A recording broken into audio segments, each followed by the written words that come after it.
तो हेलो बच्चों, आज हम लोग स्टार्ट करते हैं क्लास 12 का मेन लेक्चर जो कि है YDSC young double slit experiment. ये जो टॉपिक है ये आपने वेव ऑप्टिक्स में पढ़ा होगा। ये वेव ऑप्टिक्स का सबसे इंपॉर्टेंट टॉपिक होता है YDSC young double slit experiment, जो कि बोर्ड्स के लिए भी उतना ही जरूरी है और किसी कॉम्पिटिटिव एग्जाम के लिए भी उतना ही जरूरी है। तो YDSC को हम लोग थोड़ा सा समझते हैं। YDSC किसी को समझ में तब आएगा जब उस स्टूडेंट को कंस्ट्रक्टिव इंटरफेरेंस, डिस्ट्रक्टिव इंटरफेरेंस या इंटरफेरेंस पता हो। फिर भी मैं कोशिश करूंगा कि YDSC में आपको समझा सकूं, ठीक है, विथ इंटरफेरेंस। अगर कोई छोटी छोटी बातें होंगी तो मैं साइड में बताते जाऊंगा, जिससे आपका बेसिक भी क्लियर होगा और YDSC भी समझ में पूरी तरीके से आ जाएगा। तो आइए स्टार्ट करते हैं। तो सबसे पहले हम लोग YDSC के नाम पे फोकस करते हैं कि YDSC है YDSE। इस नाम पे थोड़ा फोकस करिए। तो इस नाम में अगर फोकस करेंगे तो पहला है Y का मतलब होता है यंग। ये यंग जो है साइंटिस्ट का नाम है, ठीक है। D से है हमारा डबल, DOUBLE डबल, ठीक है। डबल का मतलब होता है दो, ठीक है। S है, S का मतलब होता है स्लीट। स्लीट का मतलब क्या होता है बाबू? तो स्लीट का मतलब होता है, ठीक है, नैरो ओपनिंग। नैरो ओपनिंग मतलब कि एक बहुत पतला सा सुराख। अगर किसी दीवार में अगर हम कोई ऑब्स्टिकल को हम लोग कहते हैं दीवार, एक तरीके का वॉल ऑब्स्टिकल है। इस ऑब्स्टिकल में अगर हम एक छोटा सा होल कर दें, एक छोटा सा अगर इसमें होल कर दें, एक छोटा सा होल कर दें जहां से लाइट पास कर सके, जहां से लाइट पास कर सके, तो ये जो छोटा सा होल है ना, इसको कहते हैं स्मॉल अपर्चर। और यही अपर्चर कैसा है? नैरो है। नैरो बहुत पतला सा जगह है, यही से लाइट जा सकती है। क्लियर है? तो इसी को स्लिट कहते हैं। तो ठीक इस स्क्रीन में आपको ऐसे ही एक और स्लिट बनाना है, एक और अपर्चर बनाना है, एक और नैरो ओपनिंग बनाना है। तो यहां से दो हमने होल बना दिए, दो सुराख बना दिए जहां से लाइट पास कर सकती है। तो ये है हमारा पहला स्लिट, ये है हमारा दूसरा स्लिट S1 और ये S2। याद रखना बात को, ठीक है। स्लिट का मतलब हो गया नैरो ओपनिंग, कहीं सुराख, किसी पर्दे में, किसी दीवार में सुराख हो जहां से लाइट पास कर सके, वही हमारा स्लिट है। तो यहाँ पे दो ओपनिंग है, तो ये S1 S2 ये हो गया स्लिट।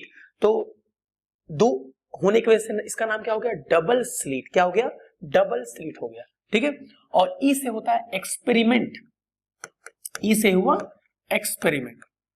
तो यंग के द्वारा डबल स्लिट एक्सपेरिमेंट किया गया, यंग के द्वारा डबल स्लिट एक्सपेरिमेंट किया गया, जिसके द्वारा उनको स्क्रीन पर कुछ ब्राइट और कुछ डार्क फ्रिंजेज मिले, ब्राइट फ्रिंज और डार्क फ्रिंज, ठीक है। तो यंग्स डबल स्लिट एक्सपेरिमेंट में क्या होता है? तो इसमें ऊपर समझो पहले क्या होता है। एक दीवार लेते हैं, इस दीवार में क्या करते हैं? दो नैरो ओपनिंग होल कर देते हैं, दो छोटा छोटा अपर्चर कर देते हैं जहां से लाइट जा सके। ठीक इसके पीछे हम रखते हैं एक सोर्स ऑफ लाइट, और ये सोर्स ऑफ लाइट कैसा है? तो ये है मोनोक्रोमेटिक लाइट, मोनोक्रोमेटिक लाइट, ठीक है, मतलब कि सिंगल कलर वाली लाइट। जब ये लाइट यहां से पास करेगी वेव फ्रंट के फॉर्म में और जाके कहां गिरेगी? इस छोटे से अपर्चर पे, इस छोटे से नैरो ओपनिंग पे।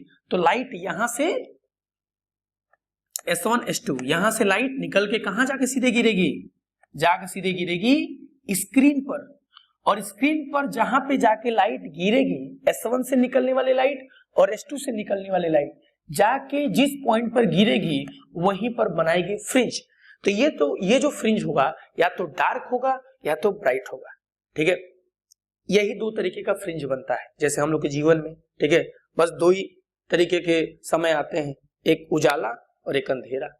उसी तरीके से यंग्स डबल स्लिट एक्सपेरिमेंट में भी दो फ्रिंज बनते हैं, एक ब्राइट और दूसरा डार्क, ठीक है।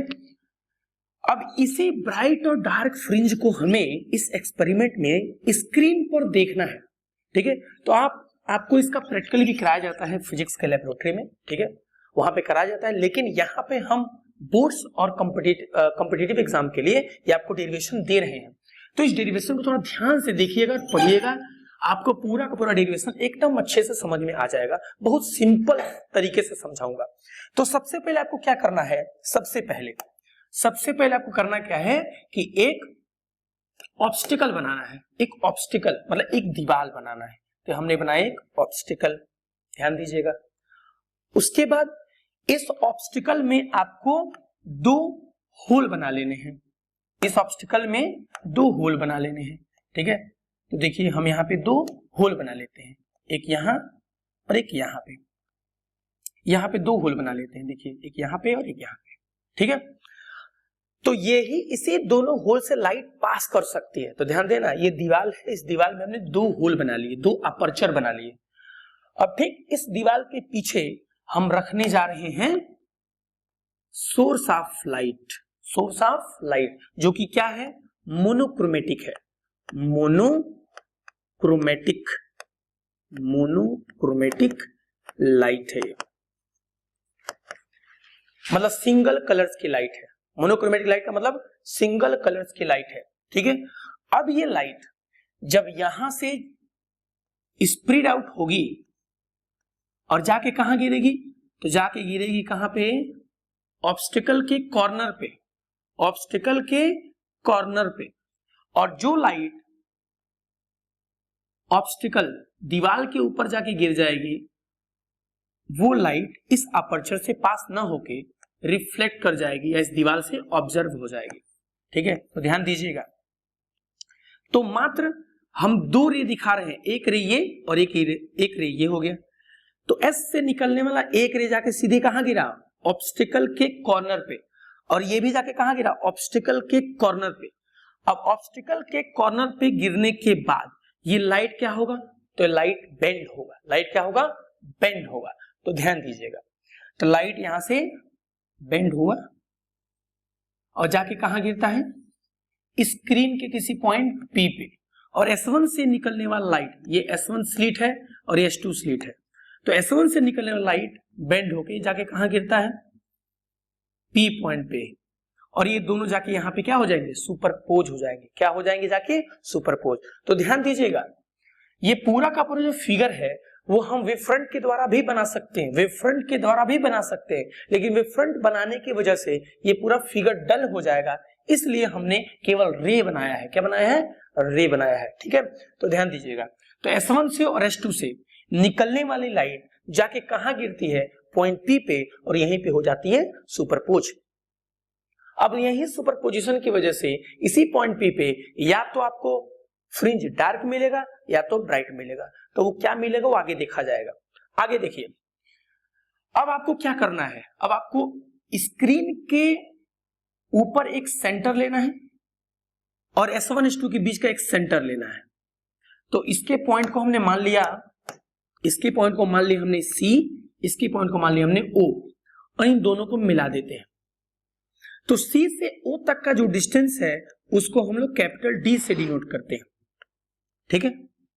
C से O तक का जो डिस्टेंस है उसे हम लोग कैपिटल D से डिनोट करते हैं।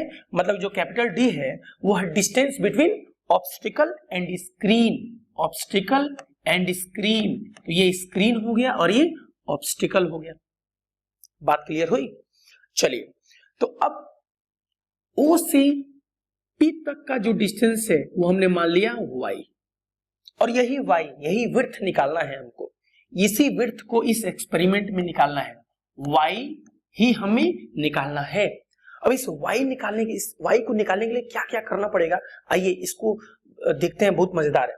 तो ध्यान दीजिएगा, O से y जो हमारा फ्रिंज विड्थ बना, यही y हमें निकालना है। तो क्या करेंगे उसके लिए, तो सबसे पहला काम हमको करना पड़ेगा, सबसे पहला काम y निकालने के लिए सबसे पहला काम करना पड़ेगा कि चेक करना पड़ेगा कि S1P और S2P के बीच का पाथ डिफरेंस क्या है। S1P और S2P, तो S1P और S2P के बीच का पाथ डिफरेंस क्या है। तो पहले आपको हम समझा दे पाथ डिफरेंस होता क्या है, ठीक है। मान लो आपके पास एक लाइन है A से B, और आपके पास एक और लाइन है P से Q, दोनों के दोनों सेम डायरेक्शन में चल रहे हैं, दोनों में पाथ दिखाया गया है, लेकिन ये जो PQ पाथ है वो AB से कितना ज्यादा है, PQ पाथ AB से कितना ज्यादा है। तो आप क्या करोगे, छोटी वाली लाइन से आप परपेंडिकुलर लाइन जब ड्रॉ करोगे ना बड़ी वाली लाइन पे, तो आपको तुरंत क्या पता चल जाएगा, डिफरेंस। तो यही है पाथ डिफरेंस, मतलब जो PQ है वो डेल्टा x ज्यादा है AB लाइन से। बस, तो आपको पाथ डिफरेंस समझ में आया होगा, आई होप। चलिए, तो आइए इसी पाथ डिफरेंस को थोड़ा इस YDSC के फिगर में देखते हैं कि क्या होगा।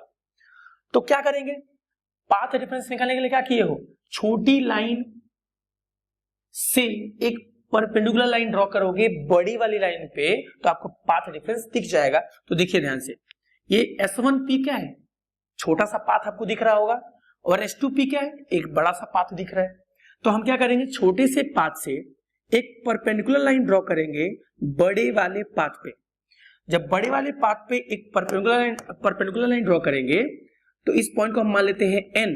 अब आपको साफ साफ दिख रहा होगा कि S1P और NP लगभग आपस में बराबर है, S1P और NP लगभग आपस में बराबर है, ठीक है। तो इससे क्या पता चला कि जो S2P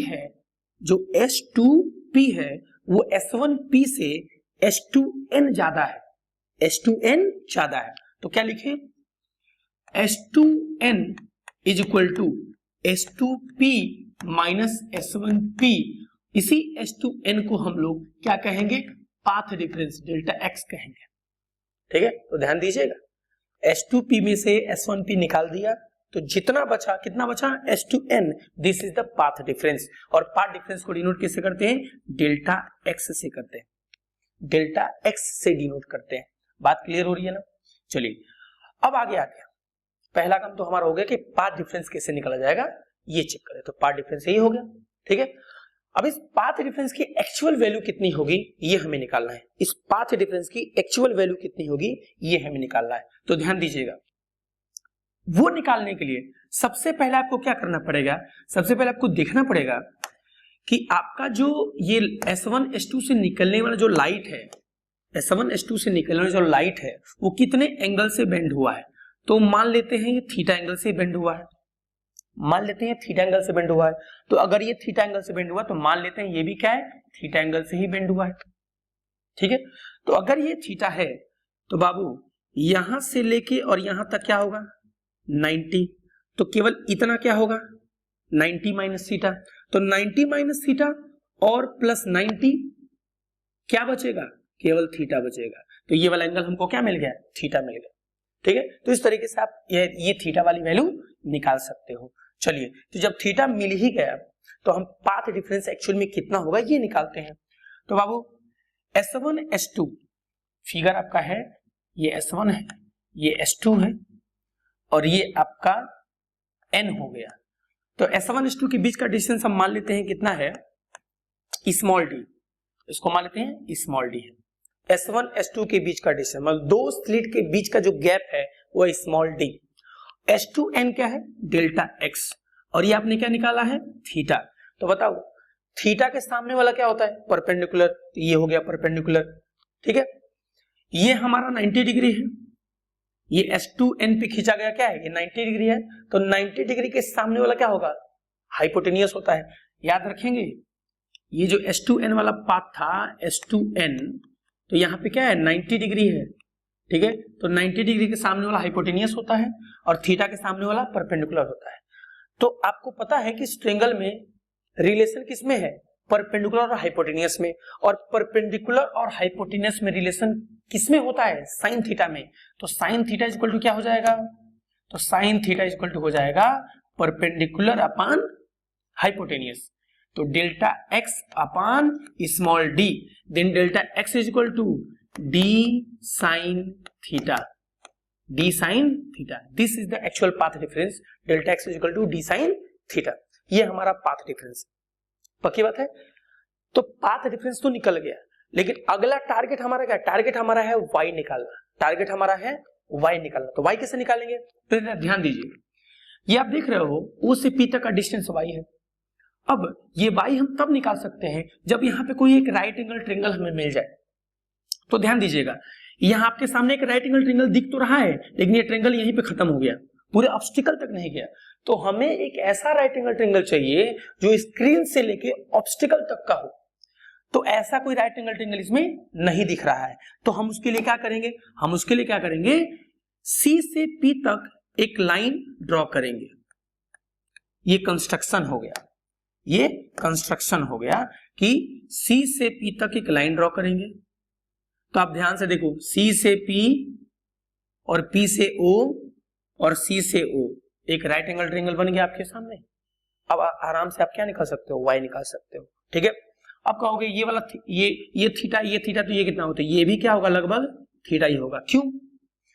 तो आपको ये मानना पड़ेगा, ठीक है, कि S1 S2 के बीच का गैप बहुत कम है, मतलब जो स्मॉल d है वो बहुत बहुत बहुत बहुत छोटा है कैपिटल D से। Small d, it means the distance between S1 and S2 is very much less than capital D, and when this is so small, then angle made by this figure is also small। तो सभी angle आपस में क्या होंगे, बहुत छोटे हो जाएंगे, जितने भी एंगल है सब छोटे हो जाएंगे। क्यों? S1 S2 बहुत छोटा है, मतलब कि S1 S2 के गैप का जो स्मॉल d है वो स्मॉल d बहुत छोटा है। जब स्मॉल d बहुत ज्यादा छोटा है तो एंगल भी क्या होंगे, बहुत ज्यादा छोटे हो जाएंगे। अब एंगल हमारा क्या है, theta is very small, theta is very small. और जब थीटा इतना छोटा है तो आपने पढ़ा होगा क्या कि जब थीटा बहुत छोटा होता है तो साइन थीटा लगभग थीटा के बराबर हो जाएगा, या यही लगभग टेन थीटा के बराबर हो जाएगा, ठीक है। मतलब कोई भी ट्रिग्नोमेट्रिक फंक्शन किसी भी थीटा के बराबर हो सकती है। कब? जब थीटा को आपने क्या मान लिया, बहुत छोटा। और ये एंगल केवल 5 डिग्री तक के लिए होता है, कि अगर एंगल 5 डिग्री या 5 डिग्री से कम है तो वो किसी भी थीटा के बराबर हो सकता है। और इसको चाहो तो आप मैथमेटिकली निकाल के देख सकते हो, ये मैं कोई ऊपर नहीं बोल रहा हूं। आप कभी 10 2 डिग्री निकालना, कभी साइन 2 डिग्री निकालना और कभी कॉट 2 डिग्री निकालना, तो इनकी आपस में वैल्यू लगभग बराबर ही आएगी। तो इसीलिए जब थीटा बहुत छोटा मान लोगे तो ये थीटा साइन थीटा के बराबर भी हो जाएगा और टेन थीटा के बराबर भी हो जाएगा। बात पक्की? तो इसी पाथ डिफरेंस के इक्वेशन को हम कैसे लिख सकते हैं, तो इसको हम लिख सकते हैं, ध्यान दीजिएगा, हम इधर बनाते हैं।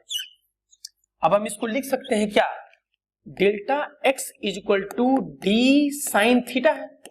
और जब एंगल बहुत छोटा हो गया तो साइन थीटा किसके बराबर हो गया, टेन थीटा के। तो हम लिख सकते हैं delta x is equal to D tan theta. चलिए डी टेन थीटा, अब हमें टेन थीटा मिल गया। अब यही टेन थीटा हम कहां लगा देंगे, ट्रायंगल CPO में। तो from right angle triangle CPO tan theta लगाओ, तो टेन थीटा इक्वल टू क्या हो जाएगा, थीटा के सामने लो परपेंडिकुलर, तो y अपान डी। अब इसी टेन थीटा को उठा के कहां पुट कर देंगे, पाथ डिफरेंस में। तो हमको क्या मिल जाएगा, delta x is equal to D tan theta, delta x is equal to D tan theta. So tan theta is equal to क्या है, y अपान कैपिटल D है। और हमें निकालना क्या था बाबू, यही y, यही विड्थ निकालना है, O से P तक का विड्थ। तो y इज इक्वल टू क्या हो गया, सबको इधर भेज दो, तो delta x into capital D और अपान स्मॉल d। यही हमारा क्या है, YDSC में फ्रिंज विड्थ पूछा जाता है, y is equal to delta x capital D upon small d, ठीक है। अब y तो हमें मिल गया, लेकिन पता कैसे करें कि यहाँ पे ब्राइट बनेगा कि डार्क बनेगा, तो थोड़ा आइए इसको देखते हैं। अब देखिए फ्रिंज विड्थ हमारा आया क्या, y is equal to delta x capital D और अपान स्मॉल d। तो y क्या है बाबू, तो ध्यान दीजिएगा, जो y है वो सेंटर से लिया गया डिस्टेंस है, y जो है वो सेंटर से P तक का लिया गया डिस्टेंस है, ये याद रखिएगा। तो चलिए अब देखते हैं कि ये ब्राइट इमेज बनेगा कि डार्क इमेज बनेगा। तो आइए थोड़ा देखें। तो फार ब्राइट हमें पता है कि ब्राइट में कौन सा इंटरफेरेंस होता है, कंस्ट्रक्टिव इंटरफेरेंस, क्या होता है? कंस्ट्रक्टिव इंटरफेरेंस होता है। कंस्ट्रक्टिव इंटरफेरेंस होता है किसमें? ब्राइट में। तो अगर हम ये मान लें कि पॉइंट पी क्या है? ब्राइट है। अगर हम ये मान लें कि पॉइंट पी क्या है? ब्राइट है, तो ब्राइट के लिए क्या होता है? Constructive interference. और कंस्ट्रक्टिव इंटरफेरेंस का पाथ डिफरेंस क्या होता है बाबू? तो एन लेमडा होता है, एन लेमडा। तो इस पाथ डिफरेंस को उठा के कहां रख देंगे? इस वाले इक्वेशन में। तो आपको क्या मिल जाएगा? y equal to n lambda capital D upon small D.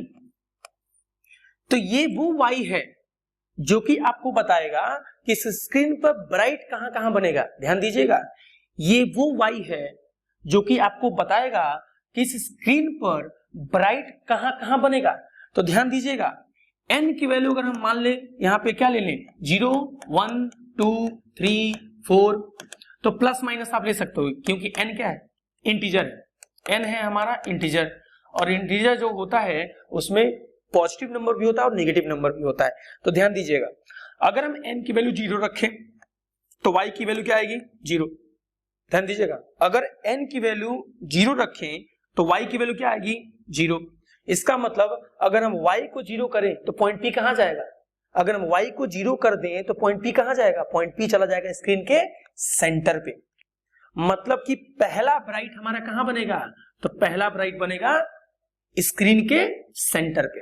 पहला ब्राइट बनेगा स्क्रीन के सेंटर पे। कब? जब y की वैल्यू क्या हो गई है? 0 हो गई है। चलिए, तो ये पहला ब्राइट हो गया। दूसरा ब्राइट कैसे? तो जब हम 0 रखें, n की वैल्यू 0, तो हमें पहला ब्राइट मिला। अगर हम n की वैल्यू 1 रखें, n की वैल्यू 1, तो क्या मिलेगा? Lambda D upon small D. Lambda D upon small D मतलब कि जो दूसरा ब्राइट मिलेगा वो कहां मिलेगा? तो दूसरा ब्राइट हमको मिलेगा कहां? यही हमारा है दूसरा ब्राइट B1, जो कि कितना है? Lambda D upon small D. ध्यान दीजिएगा, ये है हमारा दूसरा ब्राइट। उसी तरीके से तीसरा ब्राइट क्या होगा? तो 3 lambda D upon small D. तो ये हमारा हो गया तीसरा ब्राइट। ठीक है, तो कितना हुआ? तीसरा ब्राइट में हमको मिला, हमने 1 रखा 2 रखा, सॉरी, तो तीसरे ब्राइट में हमको 2 रखना है, तो 2 lambda D upon small D. तो यहाँ पे क्या मिलेगा? 2 lambda D upon small D. तो जिस तरीके से हमने पहले 0 पे पहला ब्राइट, 1 पे दूसरा ब्राइट, 2 पे तीसरा ब्राइट निकाला, वैसे ही आप 3 पे 4 पे 5 पे ब्राइट निकाल सकते हो लगातार। ठीक है, और दूसरा कंडीशन, बस लास्ट 1 मिनट का लेक्चर और बचा है, इसमें बस यही है कि अगर आपको ये मानना हो कि इस पॉइंट P पे क्या बन रहा है? डार्क इमेज, तो फार डार्क। अगर आपने ये मान लिया कि पॉइंट P पे क्या बन रहा है? डार्क, तो आपको क्या लिखना पड़ेगा? डार्क के लिए कौन सा इंटरफेरेंस होता है? Destructive interference. डार्क के लिए होता है डिस्ट्रक्टिव इंटरफेरेंस। अब डिस्ट्रक्टिव इंटरफेरेंस में डेल्टा एक्स की वैल्यू क्या होती है? तो डिस्ट्रक्टिव इंटरफेरेंस में डेल्टा एक्स की वैल्यू होती है n-1/2 इंटू लेमडा। अब इसी डेल्टा एक्स की वैल्यू आपको कहां उठा कर रखना है? इस y में। तो y इक्वल टू होता है delta x capital D upon small D, और delta x is equal to क्या है? तो n-1/2 इंटू लेमडा। ये किसके लिए है? Destructive interference. ये कब रखोगे? जब ये मान लोगे कि पॉइंट P पे डार्क इमेज बना है। तो ये एक बार रखो, तो y इक्वल टू क्या हुआ? n-1/2 इंटू कैपिटल डी और अपान स्मॉल डी। जहां पे जो n की वैल्यू होगी वो 1 से स्टार्ट होगी, तो 1 2 3 4 डैश डैश डैश। अगर आप यहाँ 1 रखोगे तो आपको क्या मिलेगा बाबू? अगर यहाँ पे 1 रखोगे तो क्या मिलेगा? हाफ। तो मिलेगा आपका, यहाँ लेमडा भी तो था, हाँ, तो आपको क्या मिलेगा? 2 डी लेमडा अपान 2d। यहां 1 रखोगे तो 1 माइनस हाफ कितना होगा? हाफ होगा, तो 1/2 डी लेमडा अपान स्मॉल डी। ठीक है, ये हमारा क्या हुआ? ये हमारा हुआ पहला डार्क। उसी तरीके से y2, यहां 2 रख देंगे, यहां 2, तो आपको क्या मिलेगा?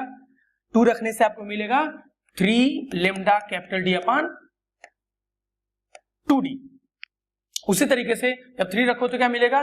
तो 5 लेमडा डी अपान 2d। तो इस तरीके से ये पहला ब्राइट, ये दूसरा ब्राइट, सॉरी, ये पहला डार्क, ये दूसरा डार्क और ये तीसरा डार्क।